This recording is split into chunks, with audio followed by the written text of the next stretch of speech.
Guys, I might have to pull the plug on this shoot because there's too many dodgy people around. I think that's what I'm going to have to do, sadly.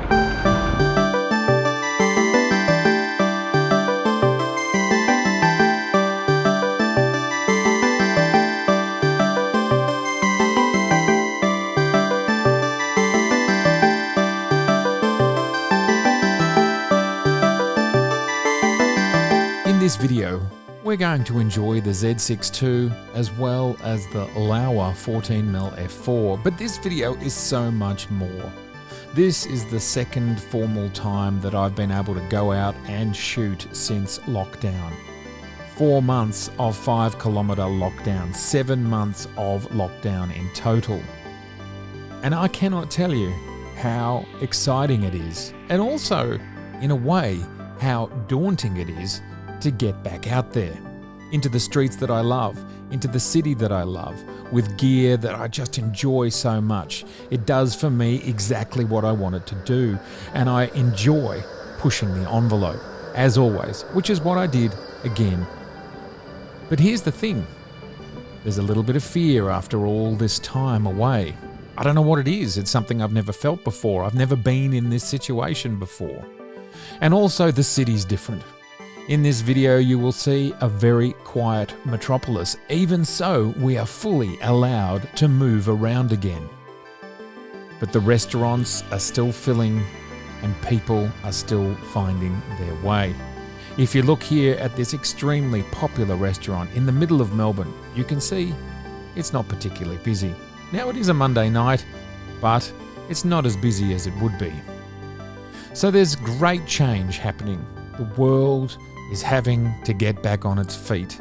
And in different parts of the world, we're in different stages of lockdown. Some people are going back into lockdown, and some people are coming out. Rest assured, things are going to change for the better. They are absolutely going to change, and we're already seeing signs of that with the medical industry making strides forward. But don't be afraid. Get back out there.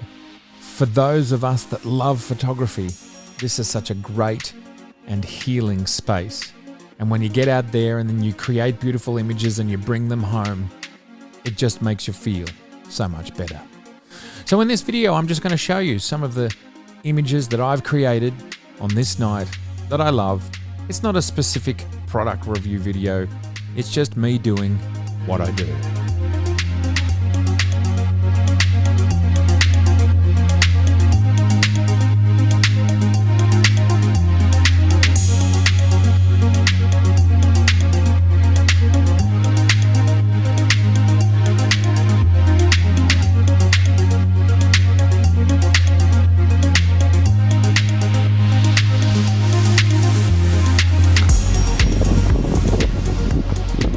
How are you going? It is very good to see you. It's heading on towards midnight, so I can be out in the laneways on my own. And this is a beautiful installation that the City of Melbourne has installed in order to bring some life back to the lanes. Flowers hanging off the walls, I think. Looks absolutely spectacular. Okay, well, I'd love to start with this image here. This is a location that is so dear to my heart. And why is it that I have kept returning back here over the last 25 years or so? And I think it's kind of the timeless nature of the architecture. This cafe was created and opened in 1954, and I'm not sure anything much has changed since then.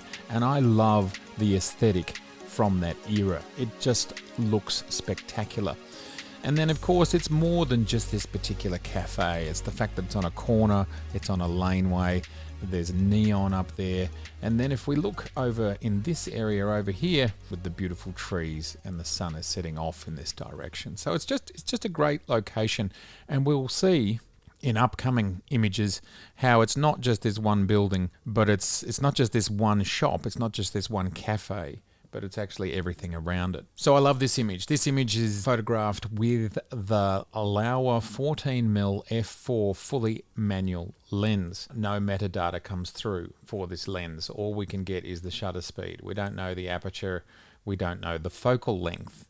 That's because we're using a fully manual lens on the Nikon Z7. So that's okay. The other thing that we don't get, to the best of my understanding, is we don't get any form of stabilization with third-party Z-mount lenses. Now, this is a Z-mount lens. There's no adapter being used, so I presume that's Nikon just basically saying we're not going to support it. Now, I do need to dig deeper on that, but that's what I think is happening. So I love this shot, but there's one thing I didn't like about this shot, and it's this person here. It's not anything to do with her. I just didn't want someone here in front of the flowers. Now, I waited for almost an hour for these people to stop taking photographs. They literally were just taking selfies for an hour. Didn't happen, so I made the decision that I have to remove them in post. So we're just going to quickly jump to Photoshop, and what we can see here is the original file, and then we're going to jump forward to what it looks like. And if I hadn't told you, I don't think you would have ever noticed. But that to me is how the image should look. So let's just jump back to Capture One. And what have I done to this file?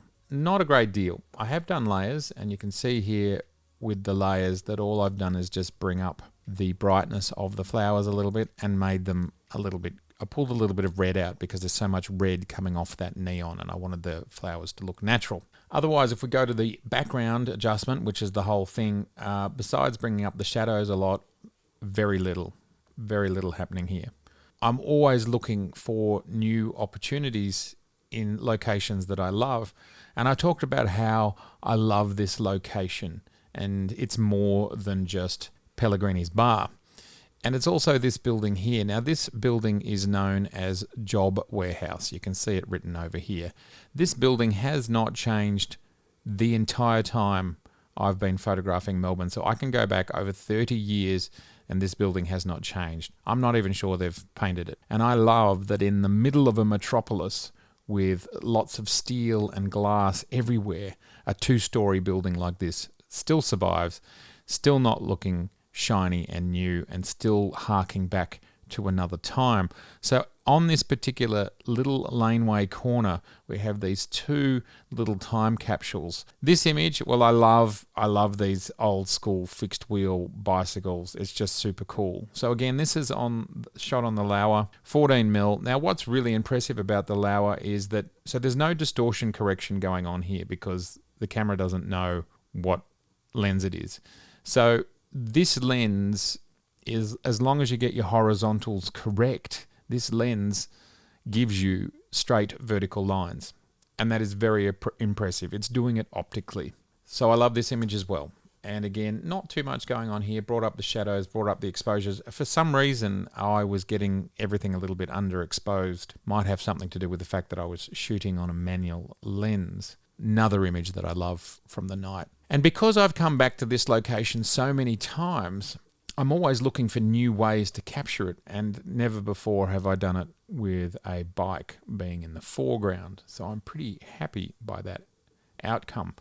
What that meant is I was crouching super low to the ground, and I've never been much of a kneeler or a croucher, so I can't do it for long periods of time, but still, it's worth the shot. I love this shot. It could do with perhaps a little bit of cropping on the edges. I think we could bring these in a little bit. Now, I'll always take a few frames. I like this frame here as well. I like the man moving in the background, and of course the man in the white t-shirt's now gone, but I think I changed my focus point. See, in this one the bike is in focus, and now the bike is not in focus, so this is probably going to be my favorite. So what I want to do now is show you how, when I've got an image like this where this area is minus the man in the white t-shirt, yet this is the image I want to use because the bike's in focus. So how do we bring these two images together?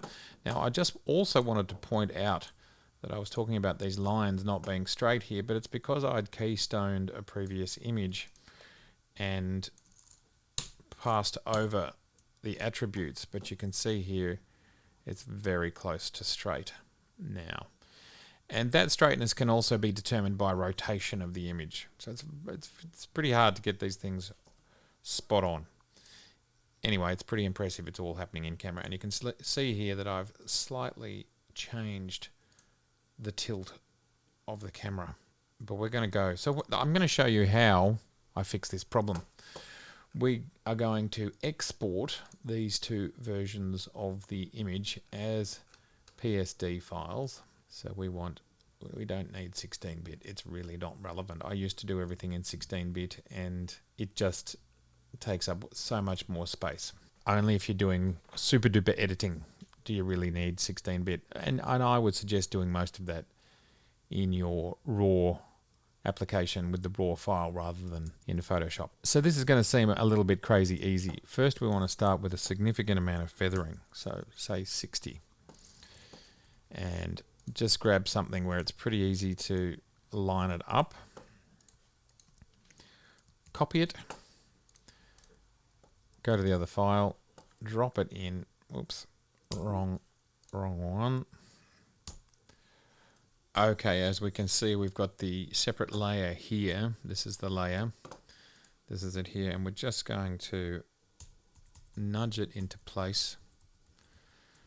And as it's feathered, you get much more tolerance. Now there's a difference. The feathering affects the grain, among other things. But we can see there that that's a very good match. You can add that grain back in and whatever else. But that's just a very quick show of how you do that. And suddenly the man in the white t-shirt, he's gone. And those other little changes in perspective and so on, they don't really read. And I would probably, because we're actually only trying to get rid of the man, we will, now that we've placed that, we will remove this because I prefer the brighter ground. Great. And I'd probably even contemplate bringing this back to life as well. So the reason you bring in more is so you've got more data points to line things up. And then there we have it. Okay, so we've got most of the original image there, and we can even brighten it up a little bit to keep it more in keeping. There we go. Something like that. There we go. Great, that's the quick way you can fix that. This was a fantastic way to start the night out. And just to go back, you know, these are very color rich, but this is about exposure, and this is about actually the colors going on in the world. This is not about special effects.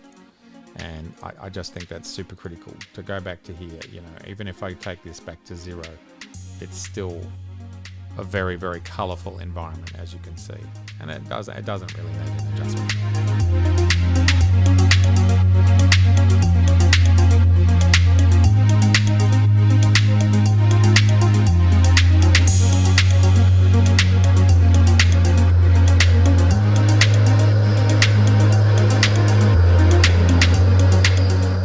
Another lovely capture from the evening.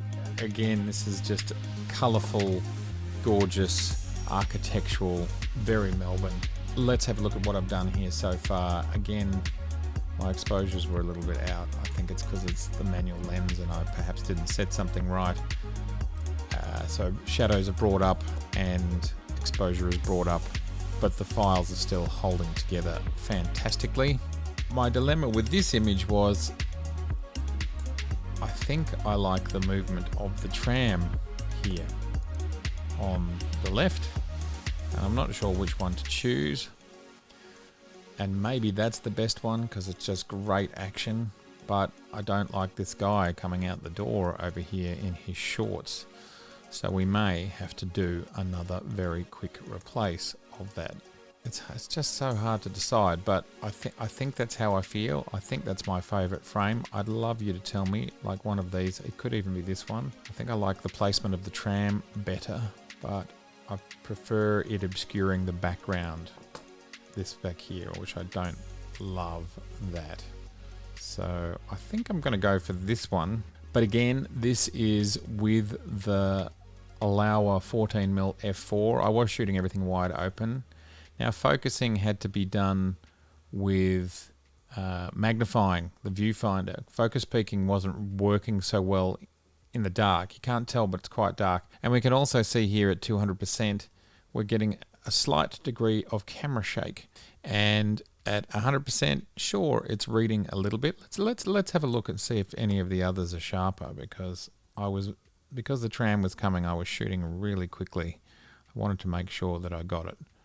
So that one actually appears to have no camera shake. Yes, it is. So it was the speed that I was moving at that was the problem. Okay. So here's a dilemma. Do we use this one, and then because the frame is the same on all of them, and this is the sharpest, do we grab the other bits that we want? Oh no, the frame actually moved. What have I done here? I've stepped back. Stepped back, swung. Ah, interesting. Very interesting. Okay, let's do something crazy here. So we're inventing something together. We're going to get these two frames and we're going to export them to Photoshop and see. Let's just see. I don't normally do this, but like I do it every now and again. It's fun showing everybody how this stuff is actually pretty straightforward. It's not that hard. All right, so let's open these two up. We're going to grab the tram, and remember we grab a point, a reference point, even so we're going to delete this later, but this is just to help us line it up.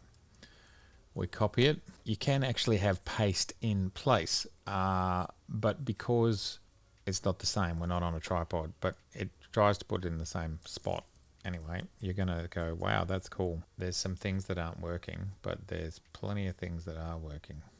All right, so Hill of Content is lined up.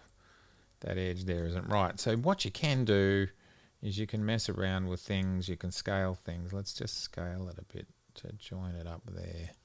But then we lose this. Yeah, that's great. So except for the Hill of Content, but you know what? We're going to chop all that off.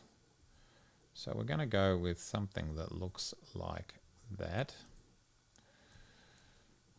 I'm happy with that. That's fine. And then we're going to chop. So what we're going to do is chop all this out through here, returning everything back to normal. That's very good. That's a great result. So we've got our tram where we want it to be. We've got our tight frame. Actually, that's done. This is an unusual set of images where there's been a slight number of augmentations to get the optimal outcome. Let's jump back into Capture One because I love this shot of this little hidden cafe.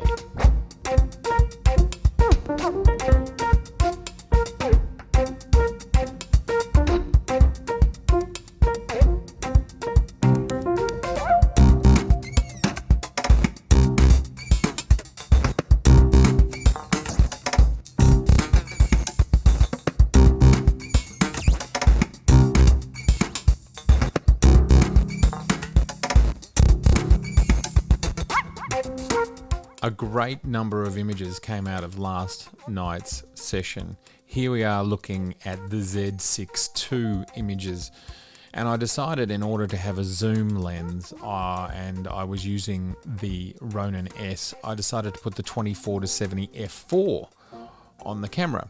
Now, I don't normally shoot at f4, so these images have a much more depth of field than I would like, but interestingly, I think we've been looking at the Laowa images, and now if you were to look at the 24-70 f4 native Z zoom, you can see that these images have a certain degree of crispness about them. What we're going to do is have a quick look at these images, and I'm going to talk about them quickly, and if you'd like me to make another video about how these are edited, let me know in the comments below.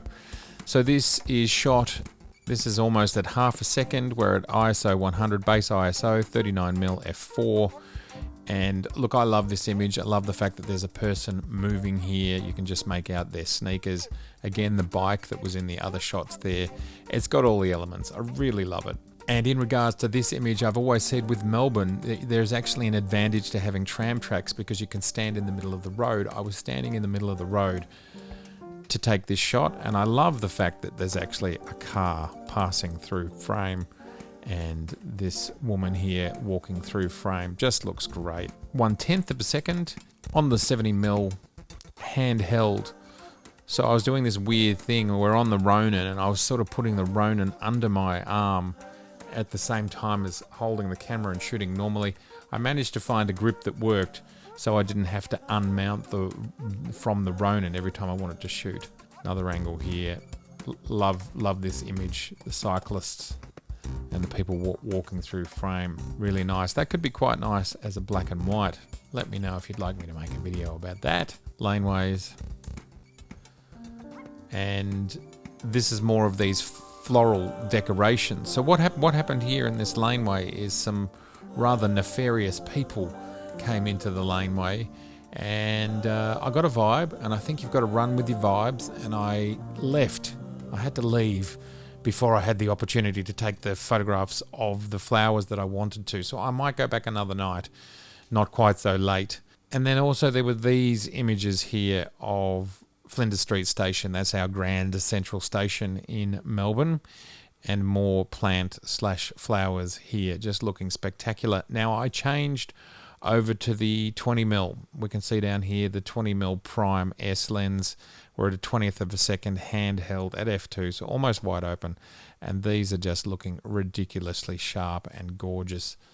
I really love these Z lenses, I really do, and you can see it in these images. That's just totally gorgeous. I can see that in a calendar next year.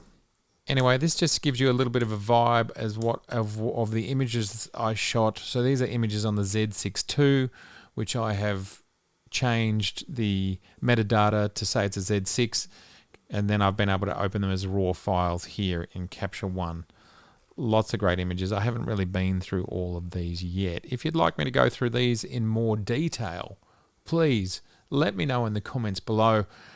As I said, this is what my standard process is. I will go out at night, I'll go through the images, I'll edit them. Sometimes it takes me a few days to get through them all because there's so much density there, and I love everything that I've managed to create, and then you just craft them into images that you're happy to release. Please, any questions at all? I'd love to hear them in the comments below. As always, just so fantastic to see you. And if this is your first time here, I'd love to see you again. So please subscribe, please share, please like this video. It really helps the channel. And there are over 250 episodes that if you look down there, you can watch right now. All right. I hope you enjoyed this. Catch you later.